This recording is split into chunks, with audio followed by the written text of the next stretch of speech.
नमस्कार, मी हर्षदा क्रिएटिव्हमधून बोलते आहे. तर मी हे काय केलं सांगते. आपलं कैरीच्या बारीक छानपैकी फोडी करून घेतल्या सुंदरपैकी, हे बघा.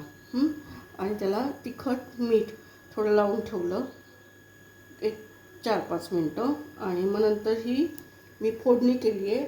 फोडणीमध्ये मी काय घातलं सांगते तुम्हाला. थोडी मोहरीची डाळ, मोहरी, हळद, हिंग असं सगळं मी घातलेलं आहे आणि चिमूटभर साखर.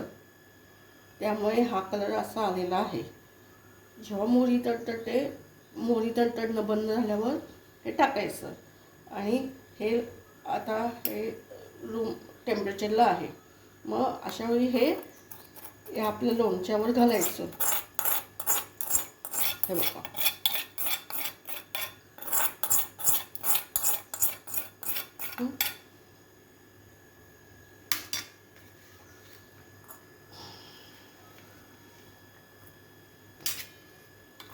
आणि मी तेल मोहरीचं घेतलं आहे.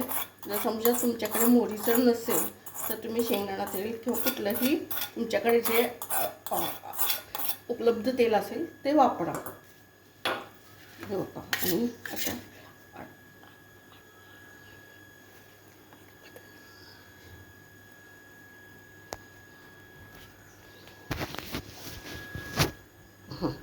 तर हे बघा, आता मी हे छानपैकी मिक्स करते. सगळी फोडणी आहे ना ती चांगली याच्यामध्ये घोळून घेते. मिक्स केल्यामुळे काय होतं, सगळी फोडणी व्यवस्थित लागते आणि खूप चवदार लागतं. आता कधी एखादी गृहिणींना कधी खूप स्वयंपाकाचा कंटाळा येतो किंवा झटकीपट किंवा मुलांना काहीतरी वेगळं पाहिजे असतं. तर हे आपण असं, मी काल बाजारातून कैऱ्या विकत आणल्या होत्या थोड्याशा, आणि त्याचं मी हे छोटं झटकीपट होणारं मी लोणचं तयार केलं. हे बघा. ह्या अर्धा किलो कैऱ्या आणल्या होत्या.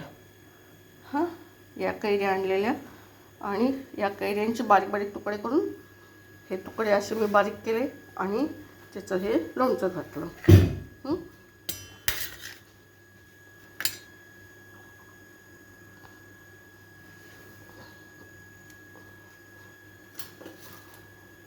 तर खूप छान. आणि आपण घरातल्या घरात बनवून भरपूर होतं आणि चवदार पण लागतं. आणि मुलांना आपण कसं घरात चटकमटक काहीतरी खायचं असतं. मग अशा वेळी आपण काय करायचं तुम्हाला आयडिया सांगते. आता हे मी आत्ता बनवलेलं आहे सकाळी. आणि हे बघा, हे आठवडाभरापूर्वी हे बनवलेलं सेम. फक्त याच्यामध्ये काय केलं मी, थोडंसं लिंबू, थोडी कैरी, बघा तुम्ही बघू शकता. याच्यामध्ये सगळं घातलेलं आहे. स्टार फ्रूट आहे, मिरची आहे, कैरी आहे, मिरची आहे, अजून ओली हळद आहे. हळद हे बघा, दाखवते तुम्हाला. ही अशी ओली हळदीची गाठ असते. हे बघा, ही अशी ओली हळदीची गाठ असते. या हळदीची गाठीचे बारीक बारीक तुकडे करून मी याच्यामध्ये घातलेलं आहे. तर like and subscribe my channel. धन्यवाद. हे बघा, खूप सुंदर लागतं. यातच खाऊन पण दाखवते. बहारदार,